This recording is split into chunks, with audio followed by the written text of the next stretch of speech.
ఈ సమ్మర్లో మన శరీరానికి మంచి బూస్ట్ లాగా పనిచేసే ఈ ఫ్రూట్ కస్టర్డ్ని ఒక్కసారి మీరు ట్రై చేయండి, చాలా బాగుంటుంది.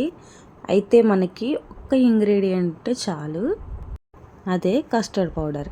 ఉన్నాయన్నీ ఫ్రూట్స్ మన ఇంట్లో ఎలాగూ ఉంటాయి కాబట్టి ఒక్కసారి ఇలా చేసుకుని ఫ్రిడ్జ్లో పెట్టుకుని చల్లగా అయిన తర్వాత తింటే మాత్రం మన శరీరానికి చాలా చలువ చేస్తుంది. మరి ఈ రెసిపీ ఎలా చేయాలో ఏంటో వీడియోలో చూసేద్దాం. అలాగే మరి స్టోరీ వినేద్దాం. వీడియో చూస్తూ రెసిపీస్ ఏమేమి వేస్తున్నానో గమనించండి, అలాగే స్టోరీ కూడా వినండి, మీకు బోర్ కొట్టకుండా ఉంటుంది. మన వీడియో ఫస్ట్ టైం ఎవరైనా చూస్తున్నట్లయితే మన వీడియోలు ఫస్ట్ నుంచి వినండి, స్టోరీ మీకు అర్థమవుతుంది. అలాగే వీడియోలు కూడా చూడండి, అస్సలు బోర్ కొట్టవు వీడియోలు. రిషి మన ప్రాజెక్ట్ సైట్లోనే చేద్దాం, మనం కుటుంబం అక్కడే ఉంది. అలా గూడు ప్రాజెక్ట్ మధ్యలో కూలీల కస్టమర్లు అందరి సమక్షంలో శ్రీమంతం జరిగింది. వసు పచ్చరంగు పట్టుచీర కట్టుకొని పూలతో అలంకరించుకుని దేవతలా ఉంది. ఆడవాళ్ళు ఆమెకు గాజులు వేశారు. ఒక ముస్లిం మేస్త్రి భార్య వచ్చి అల్లా దయవల్ల నీకు పండంటి బిడ్డ పుట్టాలి అని ఆశీర్వదించింది.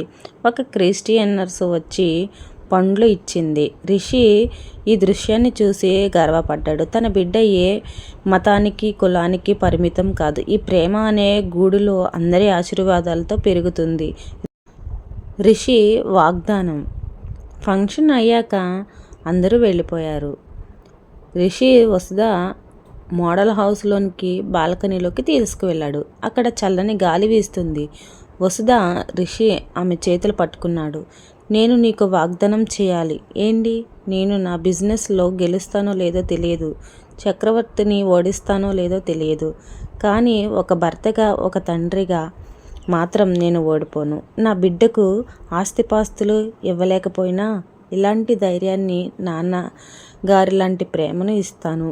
ఈ గూడు మన కళ. మన బిడ్డ ఈ గూడులో రాజులా రాణిలా పెరుగుతుంది. వసుధ కళ్ళల్లో ఆనందం పొంగింది. మీరు ఇప్పటికే గెలిచారు రిషి గారు.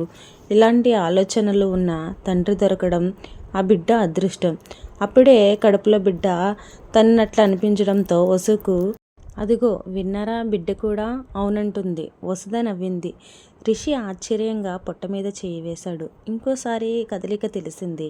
హాయ్ బేబీ, నేను మీ డాడీని. రిషి గుసగుసలాడుతూ త్వరగా రా, నీకోసం ఒక అందమైన ప్రపంచం ఎదురు చూస్తుంది. ఆ రాత్రి వారి జీవితం ఎప్పటికీ మర్చిపోలేని మధురమైన జ్ఞాపకంగా మిగిలిపోయింది. కష్టాలు బయట ఉన్నాయి కానీ వారి గుండెల్లో మాత్రము ప్రశాంతత గూడు కట్టుకుంది. హైదరాబాద్ శివారిల్లో ఆ గూడు ప్రాజెక్ట్ ఇప్పుడు ఒక అద్భుతమైన ఆవాసంగా మారింది. 500 చిన్న ఇళ్ళు మధ్యలో ఒక పెద్ద ఫ్లాట్, పిల్లల కోసం ఆట స్థలం, వృద్ధుల కోసం వాకింగ్ ట్రాక్, అన్నీ సిద్ధమయ్యాయి. రంగులు వేయడం పూర్తయింది. ఆ సాయంత్రం సూర్యుడు లేలేత కిరణాలు ఆ కొత్త భవనం మీద పడుతుంటే అవి బంగారంలా మెరుస్తుంది. రేపే గృహప్రవేశం. 500 కుటుంబాలు తమ సొంత ఇల్లు కల నెరవేరపోతుంది. ఈరోజు రిషికి ఇది బిజినెస్ ప్రాజెక్ట్ కాదు, తన జీవితంలో చేసిన అతిపెద్ద యజ్ఞం. వసు ఇప్పుడు పూర్తిగా బరువుగా ఉంది. నడవడం కూడా కష్టంగా ఉంది. ఆమె కాళ్ళు వాచాయి. అయినా సరే ఆమె ఒక కుర్చీలో కూర్చుని జరుగుతున్న పనులను పర్యవేక్షిస్తుంది. రిషిగారు, ఆ ఎంట్రన్స్ ఆర్చ్ దగ్గర బంతి పువ్వుల తోరణం కట్టమని చెప్పండి, మామిడాకులు కూడా ఉండాలి, వసుధ ఆదేశించింది. రిషి నవ్వుతూ అలాగే మేడం గారు. ఇంకా ఏమైనా ఆర్డర్ ఉన్నాయా అని అడిగాడు. ఉన్నాయి, మీరు వెళ్ళి గడ్డం గీసుకోండి, రేపు ఫంక్షన్లో హీరోలా ఉండాలి. ఆమె నవ్వింది. రిషి ఆమె దగ్గరికి వచ్చి మోకాళ్ళ మీద కూర్చుని ఆమె వాచిన పాదాలు తన చేతిలోనికి నొక్కడం మొదలుపెట్టాడు. రిషిగారు వద్దు, జనం చూస్తున్నారు, వసు వారించింది. చూడనివ్వాయ్, భార్య కాళ్ళు పట్టితే భర్త చిన్నవాడు అయిపోతాడా? పైగా ఈ కాళ్ళు మోస్తున్న నా బిడ్డని, రిషి ప్రేమగా అన్నాడు. చుట్టుపక్కల ఉన్న కూలీలు అది చూసి మురిసిపోయారు. రిషి అన్న వదినమ్మ జంట చూడముచ్చటిగా ఉంది అనుకున్నారు. పిడుగులాంటి వార్త. సంతోషం ఎప్పుడూ ఒంటరిగా రాదు, పరీక్షలు కూడా వెంటే తెస్తుంది. సరిగ్గా సాయంత్రం 6 గంటలకు ఒక ప్రభుత్వ వాహనం సైనర్ వేసుకుంటూ సైట్లోనికి వచ్చింది. మున్సిపల్ అధికారులు, కొంతమంది పోలీసులు దిగారు. రిషి కంగారుగా అక్కడికి వెళ్ళాడు. ఏమైంది ఆఫీసర్? రేపు ఓపెనింగ్ కదా, ఇప్పుడే వచ్చారు? ఆఫీసర్ ఒక పేపర్ ఇచ్చి రిషి చేతిలో పెట్టాడు. Sorry mister Rishi, stay order వచ్చింది. స్టే ఆర్డరా? దేనికి? రిషి షాక్ అయ్యాడు. ఫైర్ స్టెప్ నిబంధనలు పాటించలేదని, బిల్డింగ్ క్వాలిటీ సరిగ్గా లేదని ఎవరో కంప్లైంట్ ఇచ్చారు. విచారణ పూర్తయ్యే వరకు ఇక్కడ ఎవరూ గృహప్రవేశం చేయడానికి వీల్లేదు. తాళాలు వేయాలి. రిషికి అర్థమైంది, ఇది చక్రవర్తి పని. చివరి నిమిషంలో సరిగ్గా రేపు పండగ అనగా ఆటంకం సృష్టించాడు. సార్, ఇది అన్యాయం. ఫైర్ స్టెప్ క్లియరేషన్ ఉంది, క్వాలిటీ ఉంది, టెన్స్ రిపోర్టర్ ఉన్నాయి. కావాలంటే చూడండి. రిషి వాదించాడు. మాకు ఆర్డర్స్ ఉన్నాయి, మీరు కోర్టులో తేల్చుకోండి. ప్రస్తుతానికి ఈ ప్రాజెక్ట్కి సీజ్ వేస్తున్నాము, ఆఫీసర్ కఠినంగా చెప్పాడు. అక్కడున్న కస్టమర్లు, కూలీలు గొడవకు దిగారు. మా ఇల్లు మాది, మీరు ఆపడానికి ఎవరో చక్రవర్తి దగ్గర లంచం తీసుకుని వచ్చారా అని అరిచారు. పోలీసులు లాఠీ పైకెత్తారు. పరిస్థితి ఉగ్రతంగా మారింది. వసు వేదన ఆ గొడవ అరుపుల్లో చూసి వసుధ కంగారు పడింది. ఆమె గుండె వేగంగా కొట్టుకోవడం మొదలుపెట్టింది. అయ్యో, రేపొద్దున్నే మంచి ముహూర్తం ఉంది, ఇప్పుడు ఆగిపోతే ఎలా? ఆమె ఆందోళన చెందింది. అంతలో ఆమె పొట్టలో ఒక తీవ్రమైన నొప్పి మొదలైంది. అది మామూలు నొప్పి కాదు, నడుం నుండి ప్రాకుతూ ప్రాణం లాగేస్తున్నట్లుంది. అమ్మా అని వసుధ గట్టిగా అరిచింది. ఆమె అరుపుకు విని రిషి వెనక్కి తిరిగాడు. వసుధ కుర్చీ నుండి జారి కింద పడుతుంటే పార్వతి గారు పట్టుకున్నారు. రిషి, త్వరగా రా, వసుకు నొప్పులు వస్తున్నాయి, పార్వతి గారు అరిచారు. రిషి చేతిలో స్టే ఆర్డర్ పేపర్ గాలికి ఎగరేసి అతను అధికారులు గొడవలను వదిలేసి వసు దగ్గరికి పరిగెత్తుకుంటూ వచ్చాడు. వసు, రిషి నొప్పి భరించలేకపోతున్నాను, వసుధ ఏడుస్తూ చెప్పింది.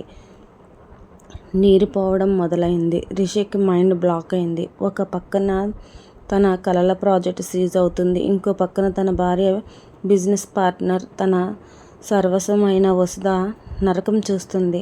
అతను వసును ఎత్తుకున్నాడు. ప్రవీణ్ గారు, కారు తీయండి, హాస్పిటల్కి వెళ్ళాలి. అప్పుడు ఆ మున్సిపల్ ఆఫీసర్ అడ్డు వచ్చాడు. మిస్టర్ రిషి, మీరు సైట్ వదిలి వెళ్ళడానికి వీల్లేదు, పేపర్స్ మీద సంతకం పెట్టాలి. రిషి కళ్ళల్లోని రౌద్రం కనిపించింది. అతను ఆఫీసర్ కాలర్ పట్టుకుని పక్కకు తోశాడు. నా భార్య ప్రాణాల కంటే నాకు ఏది ఎక్కువ కాదు, ఏ సంతకం ముఖ్యం కాదు, అడ్డు వస్తే చంపేస్తా, రిషి గర్జించాడు. ఆఫీసర్ భయపడి పక్కకు తప్పుకున్నాడు. 2 యుద్ధాలు. వసుని కారులో ఎక్కించి హాస్పిటల్కి తీసుకువెళ్తుండగా సైట్లోని పరిస్థితులు రాఘవవర్మ గారు అదుపులోనికి తీసుకున్నారు. ఎవరు గొడవ పడకండి, రాఘవవర్మ గారు గట్టిగా చెప్పారు. మనం హింసతో గెలవలేం, గాంధీ మార్గంలో వెళ్దాం. ఇది మన ఇల్లు, మనం బయటకు పంపే హక్కు ఎవరికీ లేదు. అందరూ ఇక్కడే కూర్చోండి, కదలకండి. అలా 500 కుటుంబాలు ఆఫీసర్ల ముందు, పోలీసుల ముందు మౌనంగా రోడ్డు మీద బైఠాయించారు. ఒక రాయి విసరలేదు, ఒక మాట అనలేదు. ఆ నిశ్శబ్దం, నిరాశన చూసి పోలీసులకు ఏం చేయాలో అర్థం కాలేదు. మరోవైపు ఆసుపత్రిలో వసుధను లేబర్ రూమ్కి తీసుకువెళ్లారు. డాక్టర్లు హడావిడిగా ఉన్నారు. బీపీ బాగా పెరుగుతుంది, ఉమ్మనీరు తక్కువగా ఉంది, డెలివరీ కాంప్లికేటెడ్ అయ్యేలా ఉంది, డాక్టర్ రిషితో చెప్పారు. రిషి కాళ్ళల్లో వణుకు పుడుతుంది. డాక్టర్, నాకు బిడ్డ ఎలా ఉన్నా పర్లేదు, నా భార్య కావాలి, ప్లీజ్ సేవ్ మీ హెయిర్, ప్రయత్నించండి. రిషి, నువ్వు ధైర్యంగా ఉండు అని డాక్టర్ లోపలికి వెళ్ళారు. బయట కారిడార్లో రిషి అటు ఇటు తిరుగుతూ ఉన్నాడు. అతని ఫోన్ మ్రోగుతూనే ఉంది. సైట్ నుండి ప్రవీణ్ ఫోన్ చేస్తున్నాడు. మీడియా వాళ్ళు ఫోన్ చేస్తున్నారు, కానీ రిషి వేటిని లిఫ్ట్ చేయట్లేదు. అతని మనసు ఒక్కటే ప్రార్థన, వసు, నన్ను వదిలి వెళ్ళకు, నువ్వు లేని ఈ విజయం నాకు వద్దు. లేబర్ రూమ్ నుండి వసుధ నొప్పులతో విలువెల్లాడుతుంది, కానీ ఆమె మనసులో కూడా సైట్ గురించి ఆలోచనలు ఉన్నాయి. డాక్టర్, నా భర్త ప్రాజెక్ట్ ఆమె కలవరిస్తుంది. నువ్వు వాటి గురించి ఆలోచించకు వసు, నువ్వు గట్టిగా ఊపిరి పీల్చుకో, నర్సు చెప్పింది. బయట సైట్లో రాత్రి అయ్యింది. జనం అలాగే కూర్చుని ఉన్నారు. మీడియా వాళ్ళు వచ్చారు. లైవ్ టెలికాస్ట్ మొదలైంది. సామాన్యులు గూడు చెదరగొడుతున్న ప్రభుత్వం, గర్భిణీ స్త్రీ ఆసుపత్రిలో ఉంటే భర్తను ఇబ్బంది పెడుతున్న అధికారులు అంటూ వార్తలు ప్రసారం అయ్యి ఇది చూసిన చక్రవర్తికి చెమటలు పట్టాయి. తను అనుకున్నది ఒకటి, జరిగింది ఒకటి, మరొకటి పబ్లిక్ ఫ్రూట్ కస్టర్డ్ అయితే చూసేస్తారు కదా, చాలా అంటే చాలా బాగుందండి. మీరు ట్రై చేయండి. ట్రై చేసి మీకు ఎలా వచ్చిందో కామెంట్ చేయండి. అలాగే స్టోరీ నచ్చితే లైక్ చేయండి, షేర్ చేయండి.